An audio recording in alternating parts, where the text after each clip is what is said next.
Here in New York by Joe DioGuardi, a former New York Congressman and current president of the Albanian American Civic League. Thanks very much for being here. My pleasure. As an Albanian American, you should be jumping for joy at this peace agreement. You're not. Why?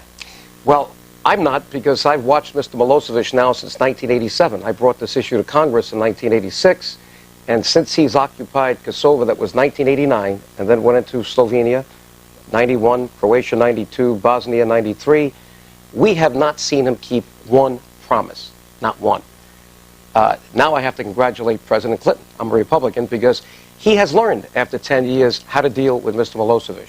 He is sending the right signals that we will not stop the bombing until we see the withdrawal of all the Serbian troops. What's the bottom line here? The bottom line is not to repeat the mistakes of Bosnia. Do you know that there are 800,000 people that have still not returned to Bosnia? We don't want to see that here. We'll have troops here forever.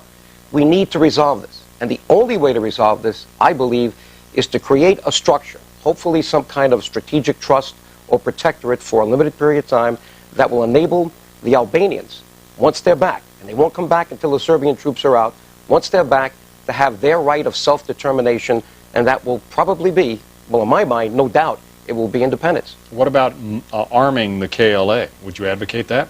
I believe we've done that already. I don't think we've told anybody about it. I think that the results that you see recently, the favorable results, where the NATO bombers were striking while the KLA was getting to the tanks and getting them out in the open, is a result of some kind of cooperation agreement.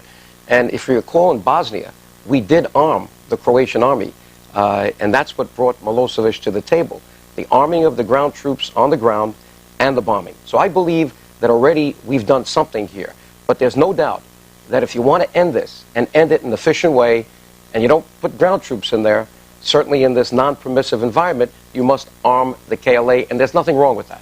There's a bit of a catch-22 here for allies, it seems to me, for the NATO allies, in that if they have told Milosevic that in order for there to be a pause in the bombing, he's got to get his forces together and get them out of there.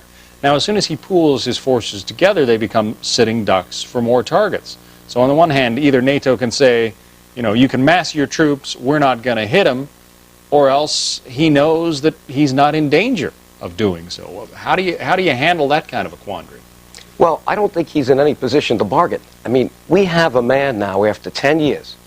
We've called him a war criminal, but now he's been indicted. It's no longer rhetoric. He's an indicted war criminal. Why are we dealing with him? We have this man on the ropes. Why are we going to let him off the ropes? You want to march in and arrest him? Well, if we don't do it, I'll bet you the Albanians are going to do it. You know, we have to learn from our Jewish brothers and sisters. Didn't they go after Adolf Eichmann? I mean, he was indicted. Nobody would get him, and finally somebody had the courage to take him. Now, either NATO's going to do it, or at some point the Albanian people are going to have to take matters in their own hands and bring him to The Hague. Why don't we go all the way while he's on the ropes and remove him from this process? Because there can't be any peace in Europe, certainly not the Balkans, with Slobodan Milosevic sitting at the table. But you know you're going to get all kinds of complaints from people who say, you know, the United Nations didn't authorize that this is illegal under international law. Well, if you've got the independent war tribunal, or the war crimes tribunal, saying, after much research, that this man is a war criminal by its indictment, what more do you need under international law? Why should we be dealing with anyone running a state? And by the way, let's not talk about sovereignty here. Here's a man that's a Stalinist communist who's deprived his people of information. Even the newscasters, when they go on, say that they cannot freely go around Belgrade or into Kosovo.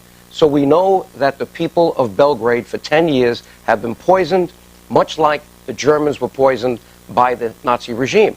So under those circumstances, why do we think that this man deserves to be a sovereign leader, not only of the Albanian people, but of the Serbian people? I think it's time we did the good Serbian people a big favor and removed Slobodan Milosevic. We have every right to do it.